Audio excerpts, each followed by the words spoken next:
Okay, so I just finished cleaning my barbecue. Give it a good clean once in a while because do a lot of cooking out here. And I thought while I'm having it nice and clean, I'm going to actually upgrade it. So what I bought is one of these little things. It's like a flame tamer. So you get your little flame tamer and put him on here. Put him in here over your burners. And what you do is you get some of these volcanic rocks. Right? These are made in Australia, so that's what we're trying to do a lot of made in Australia at the moment. And you can see they're all different sizes. So what you want, like this one here, it's going to be too big. Once you put the grill on, it's not going to fit. So we'll pick out some small ones. There's one in here on the. Sorry about all that. So you can see it right. Just lay it along there. Just keep going. Some of these. Oh, it might be a little bit too big. Let's see. I think that might be okay. Alright, I'll stop the video and I'll show you when it's all done. Hang on. Okay, so here we go. Got them all there. I've got my headlight on now, but it's sort of causing troubles because it's going to create a shadow. But let's see if I can angle the light a bit better. You can sort of see there. And you can see how it works. These like volcanic rocks. So you can see like the pores in there. And that's what, when you have like a lava flow and the rocks cool down, that's what you get. Volcanic lava turns into rock. Molten lava. So apparently it gives you like a better taste and also you don't get flare-ups and that sort of thing. So I'm going to give it a go. Not too sure whether this flame tamer will work. I was looking for more of a grill because you really need the flames to heat up the rocks, but we'll see how it goes. And apparently these things can explode, so you need to put the cover on and let it run for like 20 minutes with the cover on and everything until it all calms down. Any trapped air and gases in there can explode. So let's see how we go. Alright, let's put the grate back on.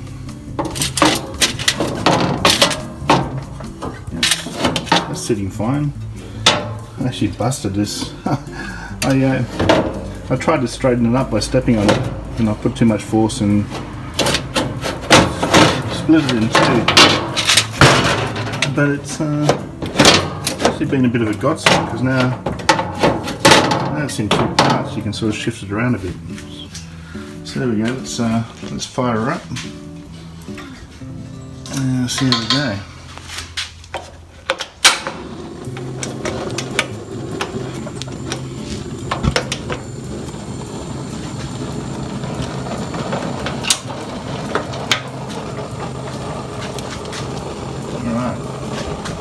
Cover and wait 20 minutes.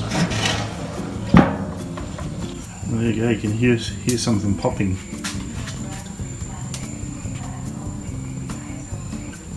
Wait for a pop. There's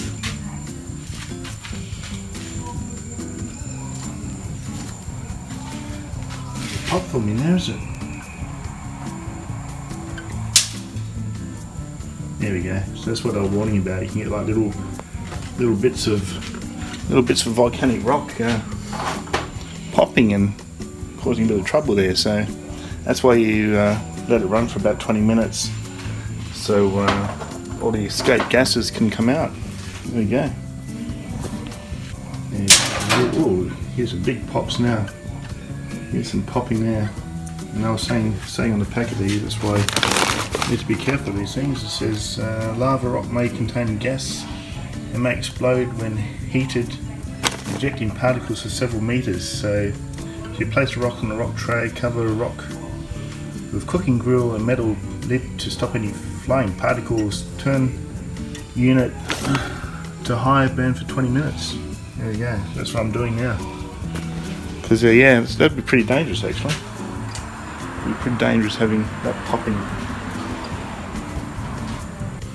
Okay, so I've had it running for like 20 minutes now and it's all calmed down. There's no popping, haven't had any popping for a couple of minutes, so let's look at the effects. Here we go. It's a bit hard to see there, isn't it? I might put my light on here. Okay, so there we go. The shadow's driving me nuts. Anyway, it's be hard to do. Let's get a light over here. So see there. I thought they'd be sort of glowing red hot, but they must just sort of sit there and look pretty. But what I was going to show you, let's put this light in the right spot, get the light to fall down into the flames, that's for sure. Might get a bit too hot here. That's right, I'll just leave the light there. Just want to show you the temperatures here. So this is in Celsius. See the dot is 300 degrees. Around about 300 degrees again. That's really hot. 400 almost. 400 degrees. And in Fahrenheit, 600. Let's see if we've got a maximum here. What's it get up to?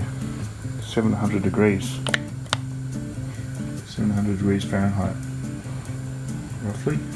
Let's get the hot spot. 736. So I think that's what makes this so good, because you can actually cook with the lid off as well. So it's gonna be interesting. I might actually do some chicken sautés tonight. Actually, and I'll show you my recipe of the chicken sautés. And let's hold this. Yes, I'll do a recipe of the chicken sautés, and I'll show you my special Indonesian barley semi-authentic recipe of chicken satay. I sort of make a little bit of my own little recipe to try and replicate the satays in Bali that I'm missing at the moment because we can't travel there. Okay guys, see you soon.